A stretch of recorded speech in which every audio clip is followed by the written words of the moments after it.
Hello বন্ধুরা, welcome to math Guru. NIS D.El.Ed নিয়ে একটা মামলা কলকাতা হাইকোর্টে অলরেডি কেস ফাইল করা হয়ে গেছে, সেটা আমি আপনাদেরকে জানিয়েছিলাম। এই মামলাটা বিশেষ করে 2025-এ এনআইএস ডিএলএডরা বুঝতে পারবে কি পারবে না সেই নিয়ে মামলাটা করা হয়েছে। আগে অ্যাডভোকেট সাহেব কী জানাচ্ছে আপনারা ভালো করে শুনুন, তারপরে এই মামলা নিয়ে আপনাদের সাথে আমি এই ভিডিওর লাস্টে আপনাদের সাথে আলোচনা করব। এনআইওএস নিয়ে আমরা একটা ক্লিয়ার কাট ওপিনিয়ন চাইছি বোর্ডের কাছ থেকে। কারণ এনআইওএস নিয়ে একবার এক এক রকম স্টান্স হাইকোর্টের single bench, division bench, supreme court নিয়েছে।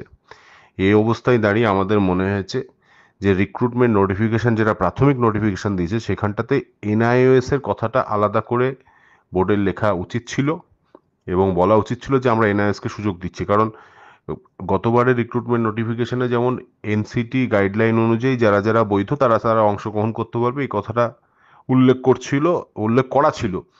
এবার তার মধ্যে থেকে সবাই আবেদন করার সুযোগ পেয়েছিল এবং পরবর্তীকালে দেখা যাচ্ছে এনআইওএসকে আর বিএডকে বাদ দিয়ে দেওয়া হয়। তো তারপরের ঘটনা সবারই কম বেশি জানা। এবার যেহেতু এনআইওএসকে একবার বাদ দেওয়া, তারপর আবার অন্তর্ভুক্ত করা, ইত্যাদি ইত্যাদি ঘটনা ঘটে গেছে, তাহলে এনআইওএসকে নিশ্চিতভাবে একটা আলাদা সেগমেন্ট উল্লেখ করে যে এনআইওএসদেরকে আমরা বসতে দিচ্ছি, এইটা বলা ওদের উচিত ছিল। তার উপর আমরা আরও সন্দিহান হচ্ছে এই কারণে যে সুপ্রিম কোর্টের নির্দেশে এনআইওএসদেরকে ওরা ফাইনালি ডকুমেন্টস ভেরিফিকেশন করিয়ে নিলেও তাদের সেই ডকুমেন্টস ভেরিফিকেশনের কি ভবিষ্যৎ, সেটা কিন্তু বোর্ড আজ অব্দি জানায়নি।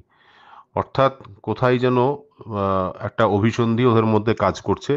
কারণ আমরা দেখছি যে সেই একই সুপ্রিম কোর্ট থেকে 20-22 ডিএলএড এর ক্যান্ডিডেটরাও পার্টিসিপেশনের অর্ডার নিয়ে এসেছিল।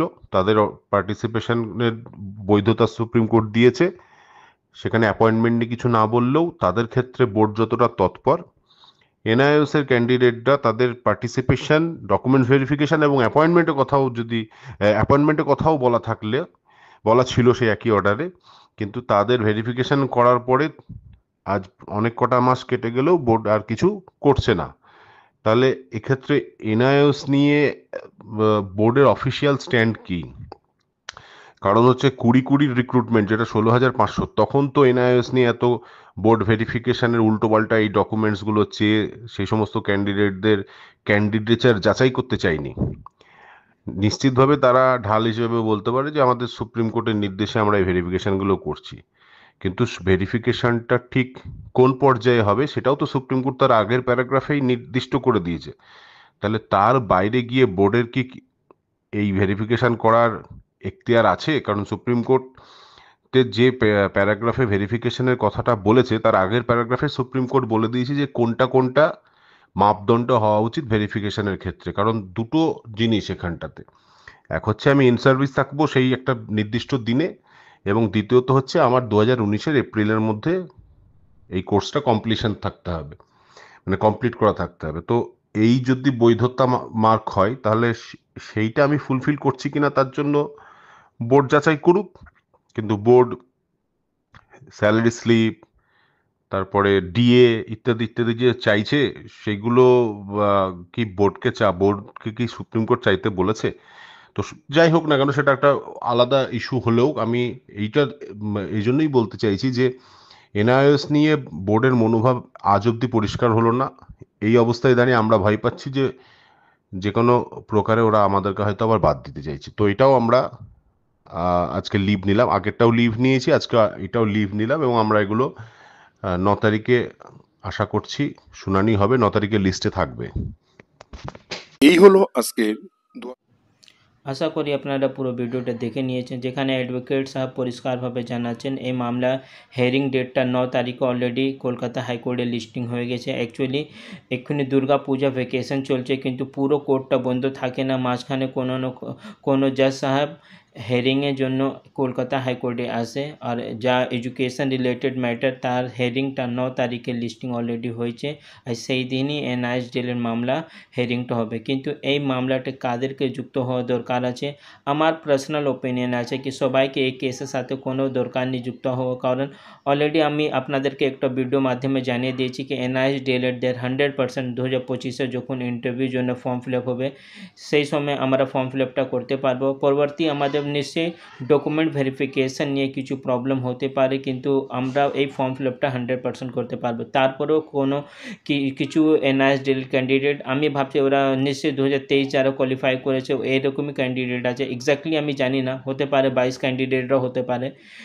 অ্যাকচুয়ালি ওদের পুরো মামলাটা জানা নেই, তাই জন্য এই কেসটা করা হয়েছে, নাহলে ওরা প্যানিক হয়ে এই মামলাটা করে দিয়েছে। কারণ যখন বোর্ড নোটিফিকেশনটা ইস্যু করেছে 2025 রিক্রুটমেন্ট জন্য, সেখানে এনআইএসডিএল নিয়ে কোনো আলাদা উল্লেখ নেই, তাই জন্য হতে পারে ওরা কেস করেছে, কিন্তু এই কেস করা দরকার ছিল না। কিন্তু কেসটা যখন ফাইল হয়ে গেছে হেয়ারিংয়ে আমাদের খুব বেশি কোনোভাবে ক্ষতি হবে না সেটা আমি জানি না। 100% কলকাতা হাইকোর্টে এই অর্ডার দেবে কি আমাদেরকেও বসতে দিতে হবে আগামী যখন নতুন রিক্রুটমেন্টের জন্য ফর্ম ফিল আপটা হবে।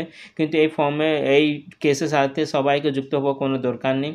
100% আমি বলতে পারি এনআইএসডিএল 2025-এ যা নতুন রিক্রুটমেন্ট আসবে যখন ফর্ম ফিল আপের সময় সেইটা আমাদের অ্যাপ্লাই করতে পারবে। সবথেকে বিশেষ যা আছে এখানে ডকুমেন্ট ভেরিফিকেশান আমাদের প্রবলেম, তো আমি প্রত্যেকটাকে আগেই জানিয়েছি, এক্ষুনি আমি আপনাদেরকে রিকোয়েস্ট করবো আপনারা নিজের ডকুমেন্ট ভেরিফিকেশান নিয়ে যা প্রবলেমটা হচ্ছে সেইটা নিয়ে আপনাদের নিজের লোকাল এমপি এমএলএ যা আছে ওনার সাথে দেখা করুন। কিছু এনআইএসডিএল ক্যান্ডিডেট অলরেডি এই কাজটা করেছে, তার ভিডিওটাও অলরেডি আমি শেয়ার করেছি, আর কিছু ছবিগুলোটা আমি নিজের টেলিগ্রাম চ্যানেলেও শেয়ার করে দিয়েছি। কিন্তু 3-4টে এমএলএর সাথে দেখা করলে খুব বেশি লাভ হবে না। আমাদের কথাটা কোনোভাবে CM chief minister Mamata Banerjee নাহলে এডুকেশন মিনিস্টারের সামনে রাখতে হবে। আর প্রত্যেকটা এনআইএসডিএলকে আমি বারবার একটাই অ্যাপিল করেছি কি আপনারা খুব তাড়াতাড়ি নিজের যা লোকাল এমপি এমএলএ আছে ওনার সাথে দেখা করে আমাদের যা প্রবলেমটা সেটা জানান।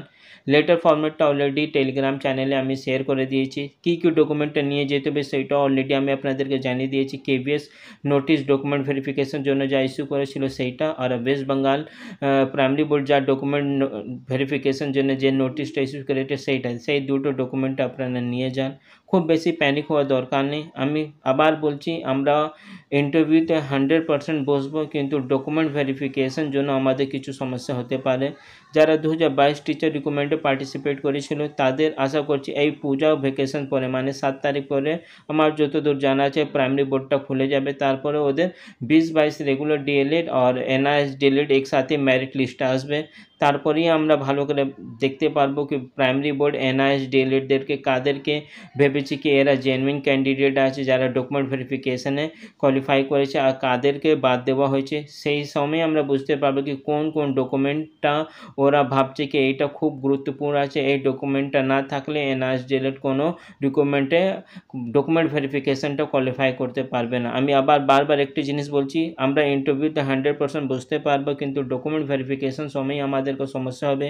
এই সমস্যার সমাধান আমাদের মাত্র ইনস্ট্যান্টলি আমি যা বলছি একটাই আমাদের ওয়ে আছে, সেইটা হলো নিজের এমপি এমএলএর সাথে দেখা করে এই সমাধানকে আমাদেরকে সলভ করতে হবে। এই প্রবলেমগুলোটা ডাইরেক্ট এডুকেশন মিনিস্টারের সাথে যদি কেউ দেখা করতে পারলে অনেক ভালো হবে, কারণ এডুকেশন মিনিস্টার দমদম এরিয়াতে উনি এমএলএ আছে, এক্স্যাক্টলি আমার জানা নেই কোন জায়গা, কিন্তু দমদমে কোন একটা জায়গা উনি এমএলএ আছে। যারা দমদমে নাহলে লোকাল যারা দমদমের কাছাকাছি থাকে ওদেরকে রিকোয়েস্ট করা হচ্ছে কি আপনারা একটু চেষ্টা করে এডুকেশন মিনিস্টারের সাথে দেখা করুন। মাঝখানে কোনো নতুন আপডেটটা আসলে আমি আপনাদেরকে দিয়ে দেবো। চ্যানেলে নতুন থাকলে চ্যানেলকে সাবস্ক্রাইব করুন, কিন্তু আপনাদের খুব বেশি ভয় করার দরকার নেই। ইন্টারভিউতে সবাই বসবে, ডকুমেন্ট ভেরিফিকেশন সময়ই আমাদেরকে প্রবলেম হবে সেইটা আমি আপনাদেরকে অলরেডি জানিয়েছি আর আজকেও জানাচ্ছি। যারা কেস করেছে ঠিক আছে, কেস করে দিয়েছে, হেয়ারিংয়ের সময় 100% শিওর আমাদের পক্ষেই জাজমেন্ট আসবে। এরপরে আপনাদের যারা কেসও করেছে তাদেরকেও আমি রিকোয়েস্ট করবো আপনারা একটু নিজের এমপি এমএলএর সাথে দেখা করুন, আর ডকুমেন্ট ভেরিফিকেশন নিয়ে যা সমস্যা হয়েছে সেইটাকে একটু সমাধান করার জন্য একটু চেষ্টা করুন। কোর্টে এই মামলাটা ডকুমেন্ট ভেরিফিকেশন যা রিলেটেড মামলা যদি হেয়ারিংটাও হলে খুব তাড়াতাড়ি জাজমেন্টটা আসবে না, একটা লেন্দি হেয়ারিং আছে, তারপরে আমাদের পক্ষে আসবে না বিরুদ্ধে হবে সেইটা বলা খুব মুশকিল আছে। কিন্তু যদি প্রাইমারি বোর্ড আমাদের পক্ষে সাবমিশনটা দিয়ে দিলে একটা হেয়ারিংয়ে আমাদের পুরো প্রবলেমটাই সলভ হয়ে যাবে। তাই হোক, প্রত্যেকটাকে যেমনি অলরেডি রিকোয়েস্ট করা হচ্ছে আপনারা একটু কাজ করুন। 1.5-2 মাস মধ্যে নোটিফিকেশান তো অলরেডি চলে এসেছে, ইন্টারভিউটাও স্টার্ট হয়ে যাবে আর ফেব্রুয়ারি আগে পুরোপুরি জয়েনিংটাও হয়ে যাবে যতদূর আমি খোঁজ নিয়েছি। তাহলে আমাদের হাতে মাত্র 3 থেকে 4 মাস আছে, এর মধ্যেই আমাদেরকে কাজ করতে হবে। যারা এমএলএর সাথে দেখা করে নিয়েছে ওদেরকে আমি অনেক ধন্যবাদ বলবো, কিন্তু যারা দেখা করেনি আপনারাও একটু চেষ্টা করুন। 2-4 জন এই কাজটা 2-4 জন মানুষের কাজ না, প্রত্যেকটা এনআইএসডিএল যারা টেট কোয়ালিফাই করে বসে আছে আর যারা টেটের জন্য আবার পরীক্ষা দেবে। কারণ আজকে এই প্রবলেমটা সলভ হয়ে গেলে আপনারা যখন নতুন রিক্রুটমেন্ট আসলে আপনাদের কোনো প্রবলেমটা হবে না। তাহলে প্রত্যেকটা এনআইএসডিএল যারা টেট কোয়ালিফাই করেছে, টেট কোয়ালিফাই করেনি, 14, 17, 22, 25, 23 যারা আছে সবাইকে রিকোয়েস্ট করা হচ্ছে কি আপনারা একটু নিজে এমপি এমএলএর সাথে দেখা করুন। কিছু নতুন আপডেট আসলে আমি আপনাদেরকে দিয়ে দেবো। চ্যানেলে নতুন থাকলে চ্যানেলকে সাবস্ক্রাইব করুন। Thank you.